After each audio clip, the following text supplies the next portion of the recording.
The room is almost dark. Glass tubes lie scattered on workbenches. Copper coils tower overhead like metal skeletons waiting for a storm. A tall, gaunt man in a worn suit moves between them, adjusting dials with the calm of a surgeon. Increase the primary current, just a little more.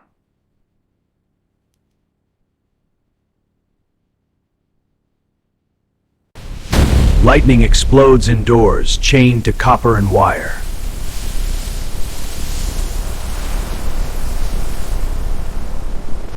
Around the room, bulbs flicker to life, glowing in his hands with no wires at all.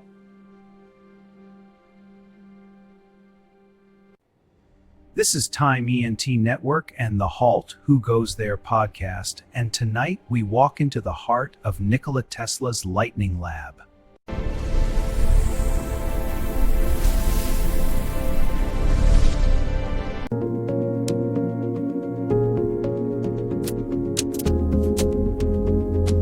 The build option provides a complete remote implementation of the Certus OS, starting at $5,000. It's perfect for businesses ready to systematize.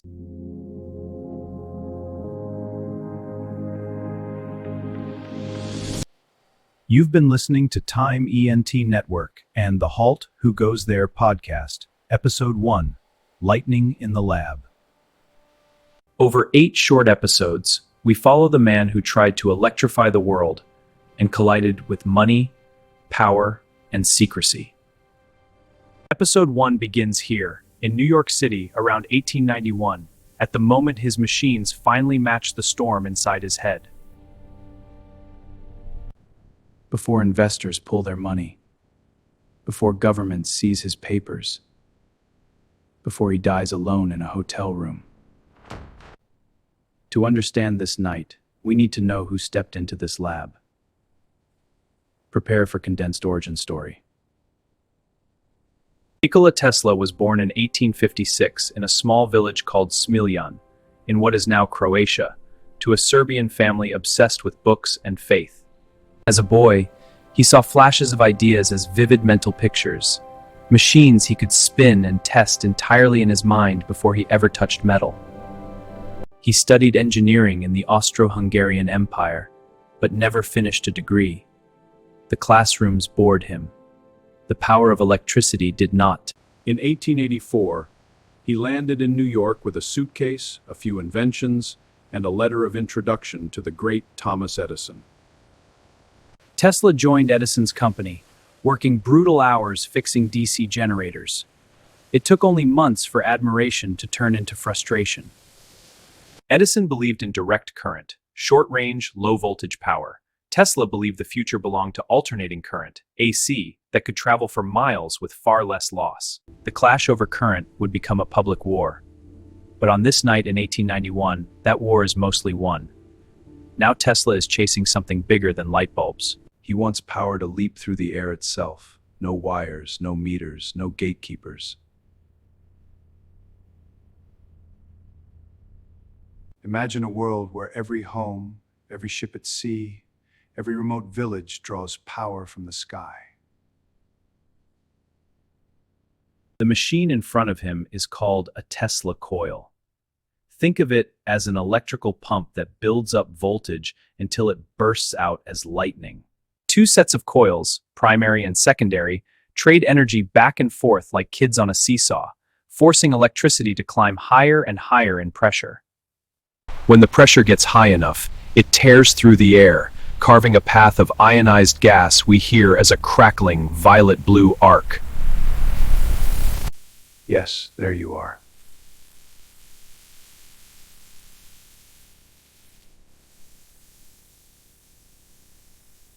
The tube glows without wires because the coil fills the room with a rapidly changing electric field. The gas inside the glass responds by lighting up like a captive aurora. In modern language, he's turning the whole lab into a wireless charger, only far more violent and beautiful than the one under your phone. If you could see this, you'd watch bolts crawl across the ceiling and glass rods shining like neon swords in his hands.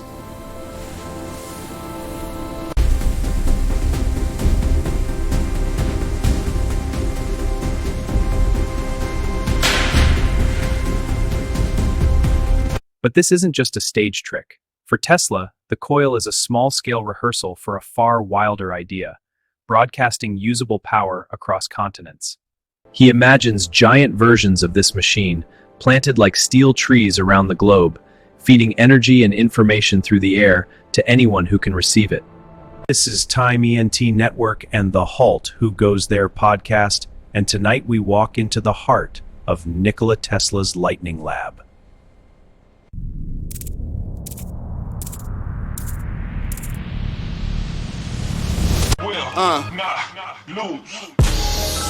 Man, I'm tired of these coons. Kill your own people, but you call yourself a goon. She drop it down to an angle. She spin around and make it wave.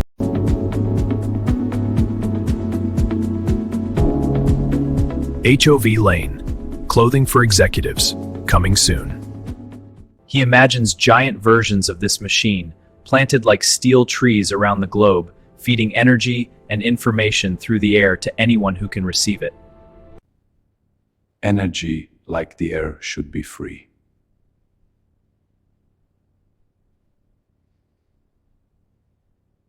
It's a beautiful idea. It's also terrible business.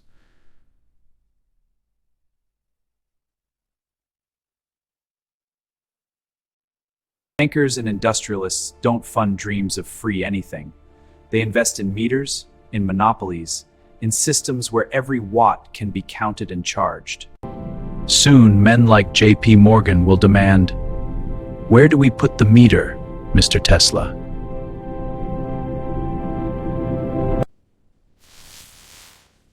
Tonight, though, he still believes the world will meet him halfway. He's already helped win the war of currents, proving AC can light cities and run factories. Fame has found him. Fortune, not so much. Westinghouse, using Tesla's patents, built systems that powered the Chicago World's Fair and tamed Niagara Falls. His ideas roar through American wires. But Tesla is already bored with wires. To him, they are clumsy, limited, a temporary compromise. The real future is invisible. And invisible things, waves, fields, ideas, are much harder to police. In the decades ahead, governments will pore over his notebooks, hunting for weapons. Corporations will comb his patents, stripping them for profit. But those stories start with nights like this, where a man alone in a lab convinces himself that physics is on his side. Once they see what is possible, they will have no choice but to support it. History will prove him wrong about that. But he will never stop trying to make the demonstration so undeniable that the money has to follow. Picture standing a few feet away from him now.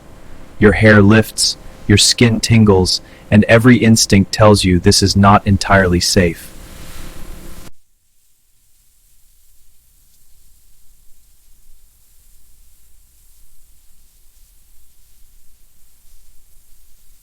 People will pay just to feel this thrill, to watch a man stand calmly inches from artificial lightning and walk away smiling.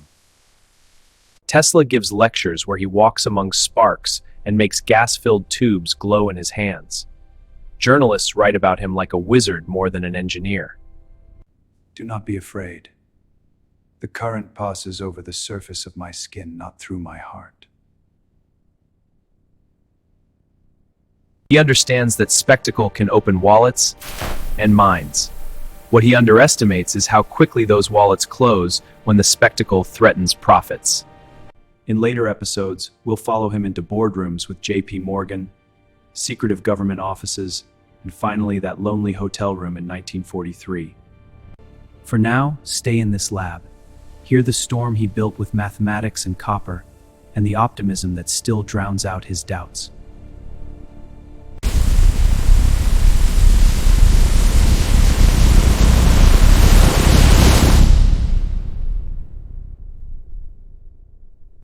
Listen to that.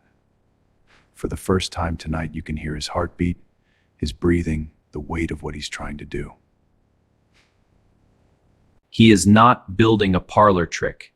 He is trying to redesign the infrastructure of civilization from a rented lab in New York. We will cover the earth with the power of Niagara, carried not by wires, but by the very air. It will also help ensure that, after he dies, agents will rush to his room and carry away his papers for analysis. We will get there. But first, in our next episode, we go back to the start of the War of Currents to see how his ideas first threatened an empire of copper wire. You've been listening to Time ENT Network and the Halt Who Goes There podcast, Nikola Tesla series, episode 1, Lightning in the Lab.